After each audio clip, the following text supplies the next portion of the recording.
So with everything going on in Afghanistan right now, and Biden really taking a hit in the polls, anonymous government and law enforcement sources conveniently now, they're leaking that there was no coordinated effort on January 6th to overthrow the government. So what do you make of the timing of this report and what it might mean? Well, the timing and the channels through which it came are very significant. Somebody can always decide what his timing or her timing might be, but the fact that Reuters and all the corporate media made a decision to run with the story means that this is an official message. Whether it is, and you'll notice in the time that since this has come out, there has not been a counter message, no denial, no story within a story, not yet anyway.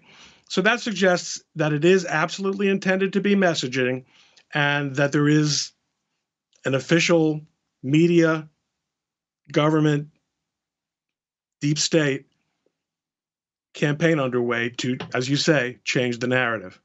And so when it comes to the narrative being changed, I've heard some people such as Congressman Matt Gaetz, and I've seen a few others, they say perhaps it's to have us look away from the potential possibility of the FBI having been infiltrated in some of these groups that we saw, such as the Oath Keepers and others that were there on January 6th. I know at the same time, also another parallel that we're seeing with the Michigan Whitmer kidnapping plot from last year. A lot of people have drawn comparisons with that. I've seen new text messages coming out about how just involved these infiltrators were in the group. I believe they now even outnumber the original suspects. They were there when the plot first hatched. They were the ones egging on the violence. Yeah. Exactly. And they were telling them, the people they were texting with the suspects, to delete their conversations and to blame someone else. So we see a lot of parallels there. Do you think perhaps this new narrative that we're seeing from the media, as you suggest, maybe trying to get everyone to look away from the coordination that they're trying to say with these militia groups? I don't think there's really a serious question about it now. And I think what makes it particularly interesting is that that's always a problem. Whenever the FBI has been involved in any kind of undercover work, which has been very common, especially since since 9/11, or even actually before 9/11, there has been infiltration and there have been protection of sources. What's happened here, though, is that apparently there's never been a thinner crust of reality on top of the FBI business here. And there's also alternative media. They haven't shut you down yet. They haven't shut me down yet. And people are looking.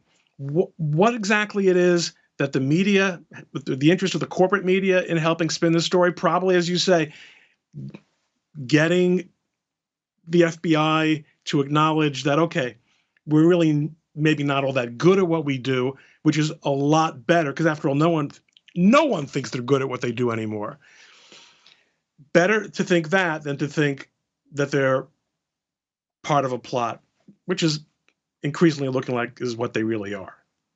And when it comes down to it, given your expertise when it comes to law and such matters, I believe the amount of arrests so far since January 6th was 570 or around that number. Of course, there were violent people that we saw. However, the vast majority, though, were peaceful, some even being let in. Some people I've even seen who have pled guilty to lower charges. They say they didn't even know they're doing anything illegal. They said the cops let them in. So those are the people that I want to stand up for. So when we see these Reuters reports saying that, the official party line that we've heard for so many months, now that there's no evidence, I mean, we've known that, but now that they're finally saying that, do you think it's going to change anything for the cases that are still pending, or do you think we're still going to see the jackboots crushing down?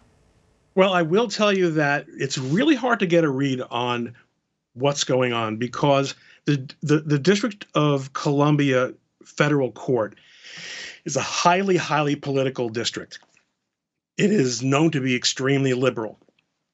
And I've spoken to one lawyer for January 6th defendants who has been astonished at the extent to, and this is a lifelong Democrat, but just been astonished at the political manner in which these cases have been handled. And on the other hand, you can find excerpts from some of the transcripts of these hearings where judges are expressing impatience with the government, failing to turn over video, failing to turn over other discovery, failing to enunciate serious charges.